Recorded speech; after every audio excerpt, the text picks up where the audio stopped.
தமிழக பாஜக தலைவர் அண்ணாமலை கடந்த ஆகஸ்ட் இறுதியில் லண்டனுக்கு சர்வதேச சான்றிதழ் படிப்பு படிக்க சென்றார். அதுவரை இந்த இடைப்பட்ட காலத்தில் தேசிய தலைமை ஒருங்கிணைப்பு குழு ஒன்றை உருவாக்கி அதற்கு தலைமையாக ராஜாவை நியமித்தது.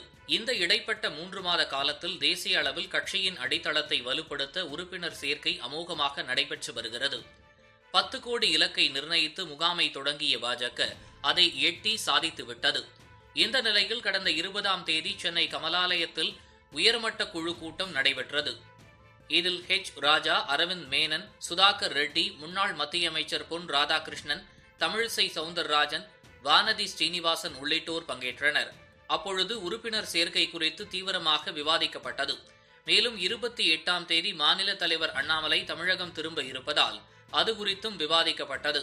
இந்த கூட்டம் முடிந்த பிறகு வெளியே செய்தியாளர்களை சந்தித்த ராஜா, கட்சியில் கிளை நிர்வாகிகளுக்கான தேர்தல் முடிவடைந்ததும் மாவட்ட அமைப்புக்கு தேர்தல் நடத்தி நிர்வாகிகள் நியமிக்கப்படுவர் என்று கூறினார். இந்த நிலையில் இந்த கூட்டத்தில் இன்னொரு முக்கிய நிகழ்வு நடைபெற்றிருக்கிறது. அதாவது பாஜக தேசிய அமைப்பு செயலாளர் BL சந்தோஷ் வீடியோ கான்பரன்ஸ் மூலம் இந்த மீட்டிங்கில் பங்கேற்றிருக்கிறார்.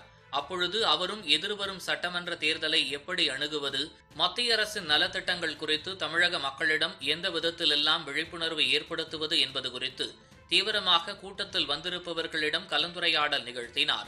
மேலும் அவரது உரையின் பொழுது முக்கிய ஆலோசனையாக தமிழகத்தில் இருக்கும் 68,000 வாக்குச்சாவடிகளிலும் கட்சியின் கிளையை உருவாக்க வேண்டும், அங்கு நிர்வாகிகளை நியமிக்க வேண்டும் என்று உத்தரவை பிறப்பித்திருக்கிறார் என்ற தகவல் வெளிவருகிறது. தமிழகத்தில் பாஜக வளர வேண்டும் என்றால் இரு திராவிட கட்சிகள் போல் அடிப்படை கட்டமைப்பை வலுப்படுத்த வேண்டும். ஒவ்வொரு பூத்துக்கும் பொறுப்பாளர்களை போட்டு அந்தந்த பூத்துகளில் வாக்குரிமை பெற்றுள்ள வாக்காளர்களின் தகவல்களை திரட்டி அவர்களிடம் திண்ணை பிரச்சாரங்களை அடிக்கடி மேற்கொள்ள வேண்டும். வெறும் தேர்தல் நேரத்தில் பிரச்சாரம் மேற்கொள்வதில் எந்த பயனும் இல்லை. அதைத்தான் தற்போது BL சந்தோஷும் குறிப்பிட்டிருக்கிறார். அண்ணாமலையும் லண்டனிலிருந்து திரும்பியவுடன் என் மண் என் மக்கள் யாத்திரையின் 2ஆம் பகுதியை தொடங்க இருக்கிறார். அது கிராமங்கள் நோக்கியும் மீனவ பகுதிகளை நோக்கியும் இருக்கப் போகிறது என்று அதற்கான ஆயத்த பணிகளை தற்போது கட்சி தொடங்க ஆரம்பித்துவிட்டது.